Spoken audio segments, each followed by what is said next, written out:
Догдуркан Турдоева 60 жашта. Булгуракта каарманыбыз коз көнөк кийип, даамдуу тамак жеп төрдө отурушу керек эле. Тилекке каршы ал мындай шартта кызы жана 3 небереси менен күн кечирет. Турмалаңды эле атабыз, турмалаңды эле атабыз. Биз бул ирет көзүнө ый, жүрөгүнө муң толгон Турдоеванын жашоосун көрсөтүп, тагдырын уга турган болдук. Каарманыбыз өзүн тааныштыра баштап эле тамагы жашка моонуп ыйламсырап жиберди. Мен Доктуркан Турдоева, жумуш кызы. 59 жылкы болом, 60 жаштамын. Өзүм Ысык көлдөн болом. Комсомол айылынан, Сөгөт айылынан болом. Ошол шаарда жашап жумуш квартирада. Анан биякта квартира алып, кыйын болуп атат.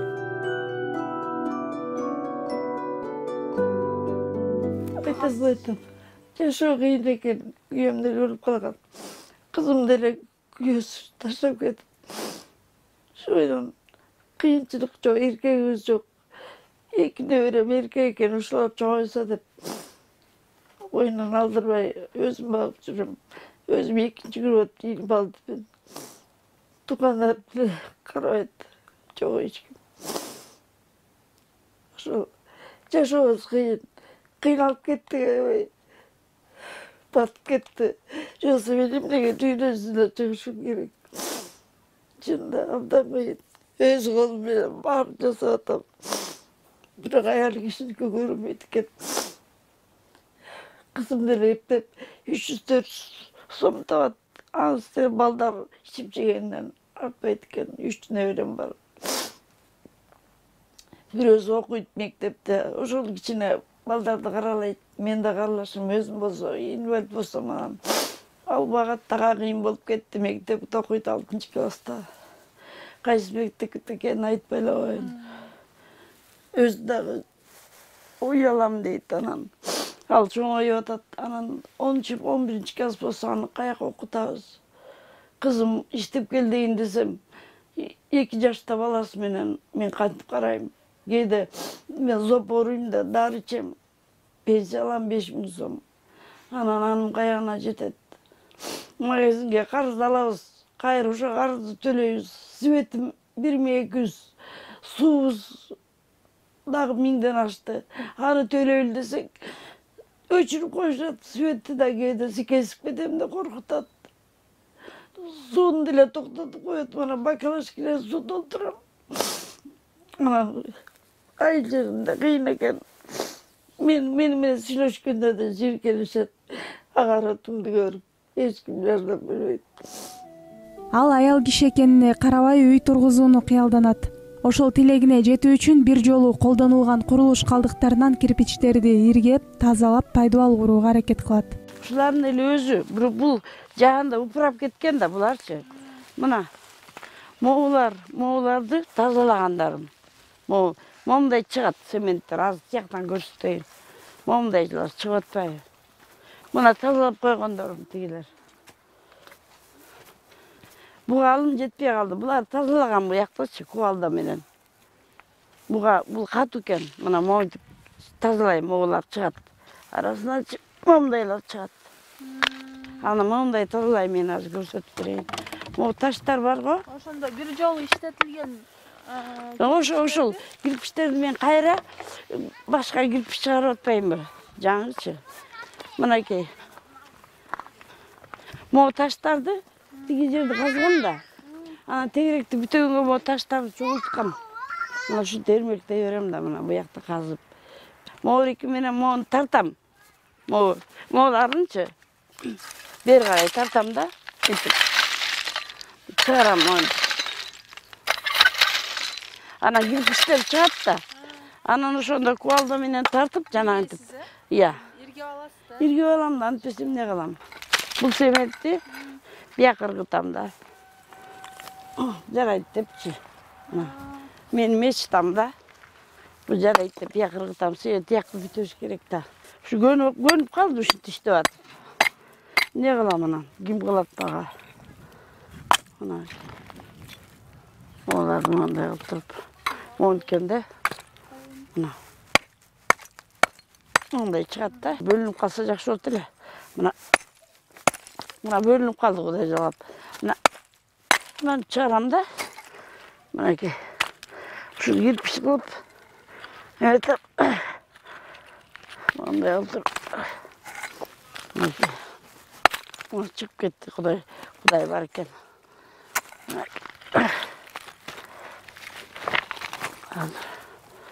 Hazır bunu da çıkarış gerek.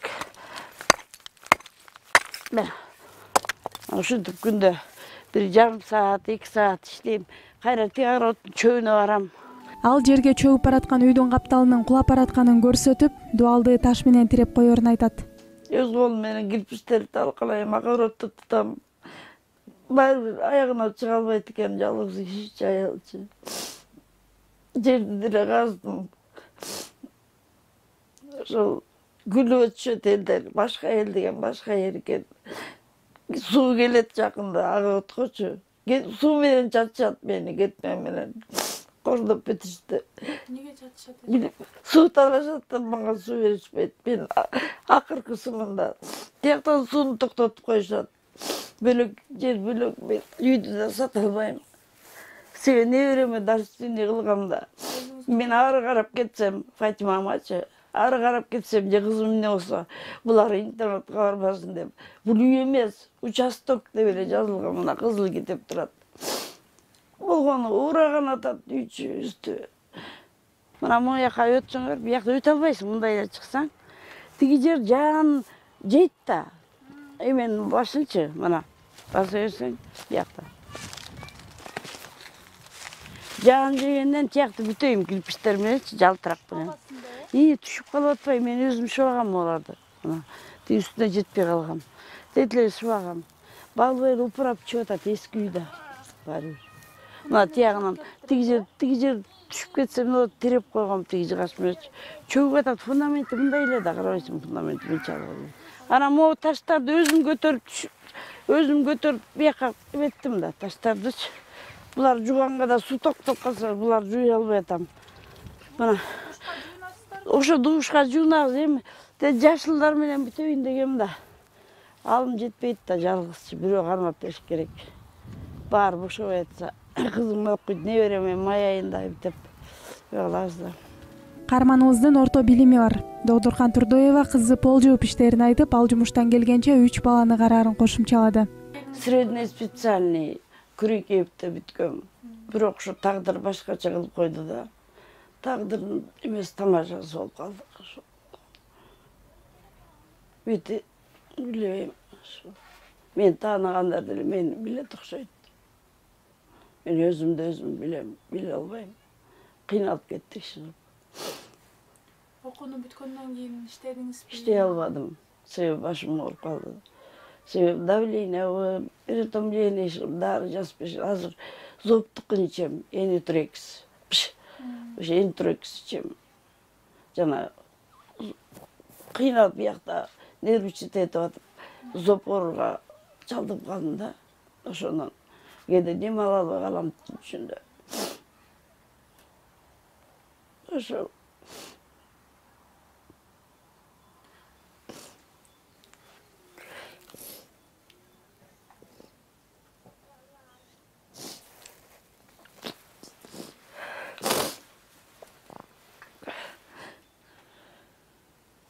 Ana diyeyim adamlar kanda öyle ben bilmeyim. Bürok çok kıynalıp gittim. Kızımı da kıynap koydum. Kıynap gitti. İşte günde yeteyim. Balası bana kaç cumuşka arat. Bolma 2 saatlik cumuşka bolcup gelir. Ans derece etmeydi de. Kaça yaşta kızım? 87. yılda. 3 balalı var yemin.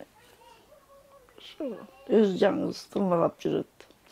Men болгону жагынан эмне кылам балдар деп карап берем. Кайра келет өзү карайт. Ушулар эле да. Не дешет? Тайне деше, апа деше? Апа дейт да. Ушулар чогойсо жашап атыр. Мен бар болгом, жок болгом билбейм. Беште небереңиз сизди багам деп сүйлөп калдыбы? Бакмак түгүл. Жанагындай кечки болуп, майланы кыркып атпайбы? Ошого да ыраазы болом. Ошол Булардын чоңойгонун бир жерде иштегенин көргүңүз келет. билбейм кандай болот. Өзүңүз кыялыңыздачы, жүрөгүңүздө? Аны кимдер анам эчтейт этпейт. Ендер ошону ойлойм да. Бирок мага кичине эле түрткү болсо, ондай урай, үйдө жашагым келет да. Кичине эле түрткү болсо болду эле. Өзүм жалгыз кыйналып кеттим. Мен болбосом, кызым кантип иштейт, хотя бы 5-10 сом таап келиш керек, иштебейт деп айтпайм. Ал күчтөн тайдым. Мында 5 жыл мында кичине тыңыраак элем. Азыр 60-та өтүп барат. Кыйын. Жолдошуңуз качан каза болду? Ал өзү көп ишчи да. Анан ичкенде ош базарда эме кылып отуруп эле кетип турушу ойдон. Моргто да жок, дайыны жок да. Мен анда жашабай калгам. Анан ажырашкан мени карагананча. Ажырашкан анан. Жумуш кылып колу туурулуп, бетине бырыш түшкөн каарманыбыз 5 адам батып жашаган бир бөлмөлүү муздак үйдөгү жашоо шартты көрсөтүп берди. Мынакей мен жашаган шартым булар. Мынакей. Печкага от жагабыз да. Анан бул 3 күй жылыбайт. Анан баарыбыз тең тыгылып, бул столду бияка коем да. Анан кички стол бияка 3өө жатат, 4өө. Мен Фатима экөөбүз бияка жатат, бияка бир кызым, 2 эркегим бир жерге жатат. Могу стол менен бул экөөнү бириктирип бул жыркандарды салабыз. Ошол. Мына печкам жакшы жылыбайт, эптеп бирөөдөн отун алып, анан 15 пенсияма көмүр алып кыштан чыктык. Азыр от жакпай эле плитка менен эле кылабыз. Ал деле көбөйүп кетип атпайбы. Ошол. Мына бул эмелерди жасап атам. Жанагы эмне тиги. Морики азыр. Морики эме каша сүт мененчи. О эме жанагындай кашачы эмне эле. Овсяна. Ошондо ушуну көчөк ысытып берем бүгүн. Ушулар.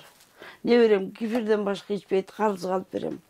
Аны обед жок, кусат, майлуу жесе эле. Бул бир подружкаларым үйүнөн кетип атканда алып келген.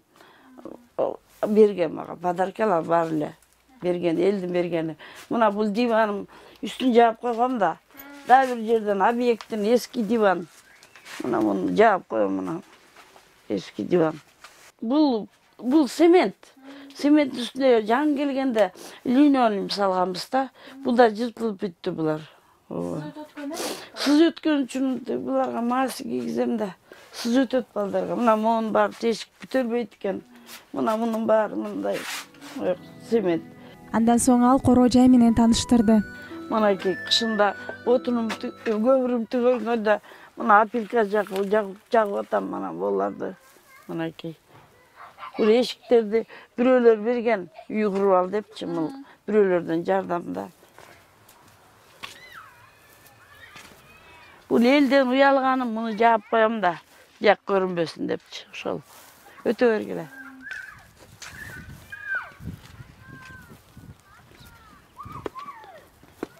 Буларды өзүм коюп койдум жаанда. Балчыдайт да, эме болот депчи. Ылай болот деп. Бул деле бир жардамдан келген бирөөнүн эмеси тиги. Моунтуп баткак болуп атпайбы? Жакчы. Мына суу алганда моунтуп алам, алабыз да. Суу келди да. Анан мен эмем жок да. Мондай баклажкалар менен куябыз, мына мынтип алабыз да бир жердечи. Сону. Бул суу мына токтоп калып тозуп коем. Мына анан толот, анан алам. Неберелеринин улуусу 6-класста окуйт. Ал эми сиздер көрүп турган 2 баланын бири 5 жашта, экинчиси 2 жашта. Биз болсо 5теги Адилбек менен бир аз маектештик. Жакшы көрөсүңбү бөбөгүңдү? Жакшы көрөм да. Аны Фатиманы, мамамды, башачкамды, апаны жакшы көрөм да. Братишканы жакшы көрөт, Фатиманы. Кантип жардам бересиң сен апаңа? Кеш менен неме тикелектелди. Кесе атамды бизде клиника малина өспөйт атат. Өспөй атабы? Сен жакшылап жардам берсең өсөт, макулбу? Чоң жигит болуп. Анан апаңды чоң жигит болуп иштеп, апаңды машинаңа саласыңбы? Ооба, салам да. Апа, биз сыйындык да апам мененчи үйдө. сыйынасыңбы? Ооба. Кудайдан сурайбыз. Эмне деп сурайсың Кудайдан? Сыңгамызды үйдөчү апа менен. Кайтып Сыңгамызды. аман-эсен келсин. Акчабыз көп болсун. Айтып койчу ошону, айтып койчу. Жали мама акча алса биз эме менен ана мага кифин алып берет экен. Башка тамак жей албайт да. Бул үй бүлөгө учурда эң оболу кийим кече, азык түлүк, медициналык колдоо керек. Жардам берүүнү каалагандар экрандагы номерлер аркылуу байланышса болот. Сирege dursun. Jığılıp kaldı. Boldu. Dur eydi, dur. Uşular men kıykırışıp, bakırışıp, tegerip жүрüm. Только туалетке кирип кетпеш керек да. Ал арты ортасы ачык да, ашпайт böyle. Арты деле ачык да. Деп койчу. Пока. Айт, өзүң менен айт кой. Пока.